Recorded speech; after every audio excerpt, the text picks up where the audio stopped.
Bonjour les amis, j'espère que vous allez très bien. Moi également, je vais très bien. Ok. Ici d'abord, ce qu'il faut retenir dans cette stratégie, on va se baser sur trois moyennes mobiles. Ici, MACD en bas. Ici, deux moyennes mobiles. Ici, Ishimoku. Ok. En premier lieu, ce qu'il faut retenir d'abord pour pouvoir mieux comprendre cette stratégie, c'est de d'abord maîtriser le MACD ici en bas. Son information. Qu'est-ce qu'il nous dit? Pour une prise de position à la baisse, le MACD doit croiser ici, au-dessus de 0. Voilà la ligne 0 qui est là au-dessus de 0. Et on descend à la baisse. Par exemple, pour une prise de position à la hausse, il doit croiser en bas de 0 et monter. Ça, c'est primordial d'abord. On va recommencer. Donc, qu'est-ce que je constate? Ici, en H4, on constate que le MACD a croisé ici. Voilà. Ici, le MACD a croisé en H4. Donc, si MACD a croisé ici en H4, on se pose la question, est-ce qu'il y a aussi un croisement aussi en H1? Et voici, il peut me permettre de faire deux écrans. Excusez-moi, et voici pour faire deux écrans.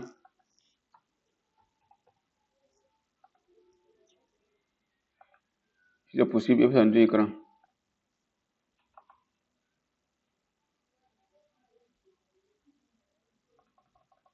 Excusez-moi, il faut faire deux écrans.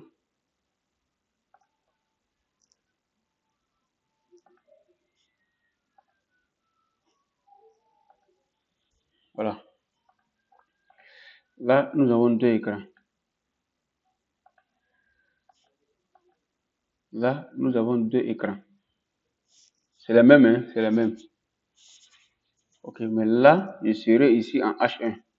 Ici, en H1. Ici, je serai en H1.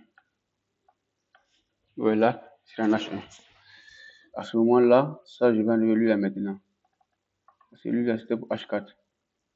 Ça, c'était pour H4.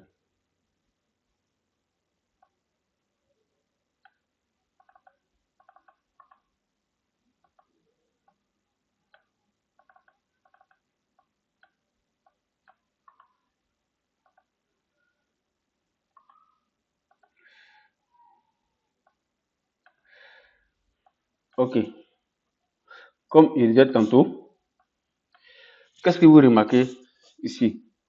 En H4 à droite ici. On remarque que H4 à droite ici,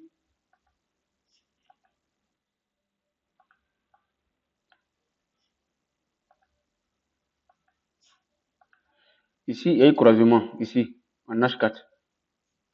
C'était à quelle heure? C'était à 11h, ici. Donc, on cherche ce même jour à 11h, ici.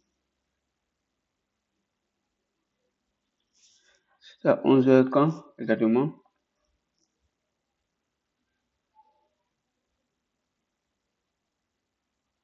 C'était le 7, le 8, 7e mois. Le 8, 7e mois 2026. On vient ici, le 8. Voilà. Lui, ici, il a croisé à quelle heure? Lui, ici, il a croisé le 7, 7e mois, en H1. Or, lui, il a croisé ici, le 8, 7e mois. Cela veut dire quoi? On attend d'abord que H4 croise. C'est l'information primordiale. H4 a croisé ici. Est-ce que H1 au préalable avait croisé aussi? Oui, H1 a croisé, mais très tôt. Voilà. Donc, c'est les deux informations qu'il faut avoir d'abord. Croisement de H4, croisement de H4, croisement de H1. Pourquoi? Cela va nous dire que le marché va commencer à changer sa phase. Ici, le marché était en phase d'impulsion haussière. Donc, le jour H4 croise en MACD, c'est une information pour dire que le marché a fini cette phase d'impulsion haussière. Elle va commencer maintenant à corriger ou soit aller à la baisse. Donc, c'est ce que MACD traduit ici. Vous voyez là? Donc, quand MACD croise ici en H4, On va regarder en H1, oui, il y a un croisement aussi en H1. Donc, il y a deux croisements. H4 à croiser, H1 à croiser. OK? Est-ce que aussi M15 à croiser?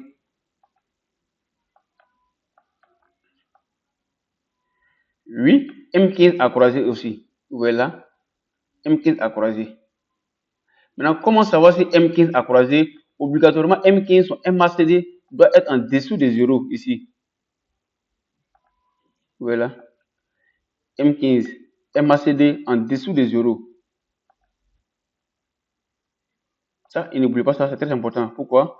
Quand MACD M15 est en dessous des 0 ici, cela veut dire que le marché évolue à la baisse.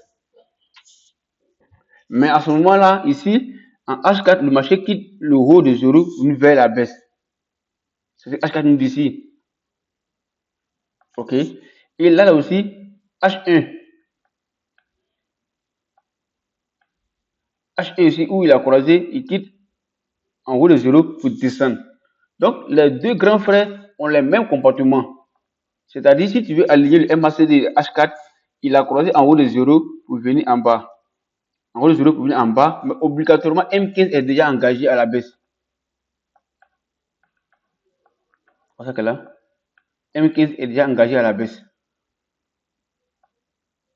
M15 est déjà engagé à la baisse. Donc, cela veut dire que le marché est déjà parti en M15 à la baisse. Si vous mettez sur les autres périodes, c'est les bruits. M5 ou autres, c'est les bruits. Donc, l'information primordiale, croisement de H4, croisement de H1. Deux informations primordiales en MACD d'abord. Croisement de H4, croisement de H1, MACD. Là, c'est bon, j'espère qu'on se suit. OK. Troisième information, M15. Croisement M15, ici, M15 a croisé, mais M15 doit être obligatoirement en dessous de 0, MACD ici. M15 en dessous de 0 ici. Et qu'est-ce qu'on fait? On attend le prochain signal de M15. Là, on ne rentre pas à lui, hein. C'est avec celui-là sur l'entrée maintenant, ce signal-là, de M15. Pourquoi? Quand vous regardez M15, ici, il était en bas de 0, impulsion baissière, on sait que là. Et après, qu'est-ce qu'il a fait? Il a fait un range. Et après, il a fait quoi? Un autre signal d'entrée. Signal d'entrée SL M15 là. Pour aller à la baisse. Voilà.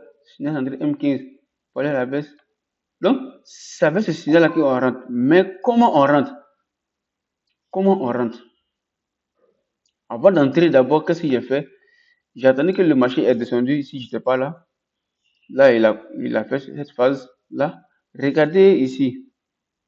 Le moment où je rentrais, le vert est passé en bas du rouge. Je suis rentré. Je suis rentré. Ou d'autres pouvaient attendre encore ici. D'autres pouvaient attendre ici. Ce deuxième signal M15 ici. Là. Ce deuxième signal M15. D'autres pouvaient attendre ça. Ça, c'est un retest. C'est la même zone, c'est un retest. D'autres pouvaient attendre ça, rentrer ça. À ce moment, l'avantage de ça, c'est qu'elle a réduit ton stop loss. Le risque sera réduit. Le risque management sera réduit. Donc, on va voir que l'entrée de celui-là suffira ici. On voit que le risque sera réduit. Voilà. Voilà, son risque est réduit ici. Le risque sera réduit ici. Maintenant, son take profil sera quelque part ici. À partir de là.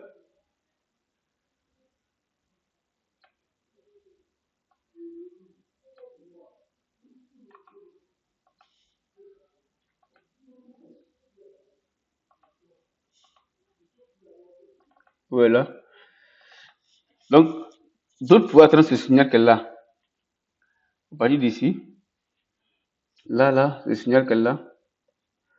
Mais moi, je suis rentré avec lui là. J'ai anticipé. Voilà, puis pour rentrer lui là. Là, le marché est bien reparti. Il est revenu là. Mais c'est les mêmes entrées, c'est les mêmes entrées. Mais lui, s'il rentre par rapport ici, sans la flèche, son risque sera réduit. OK. Mais ce qu'il faut retenir d'abord, en M15, tu ne rentres pas ça là. Tu as une deuxième phase d'information ici, tu rentres à lui. Mais si tu rentres à lui, la condition pour que le marché soit en bas de Ichimoku en M15. Première condition. Le marché est en bas de Ichimoku et le vert doit être en dessous du rouge. Là, c'est bon. Là, tu rentres. Là, c'est intéressant. Donc, si on veut reprendre, ce qu'il faut retenir dans cette stratégie, c'est quoi? Là, H4, croisement. Première information, H4 à croiser. H1, croisement, avec deux informations.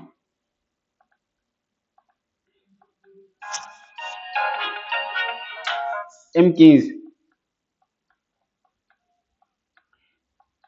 croisement, mais M15 est en dessous de 0 en MACD. C'est déjà bon. Et là, maintenant, tu attends que le jeu M15 refait encore une correction tirant elle ce signal ou ce signal. Ça dépendra de vous maintenant. Comment vous voulez apprécier le marché. Voilà. Mais ce qui est plus important d'abord, en M15, le jour où tu vas rentrer, il faut que le M15 soit en dessous du Ishimoku. Et que le vert ait croisé le rouge. Le vert passe en bas du rouge ici. Le vert en bas du rouge, le M15 en dessous du Ishimoku, et tirant le signal qu'elle a.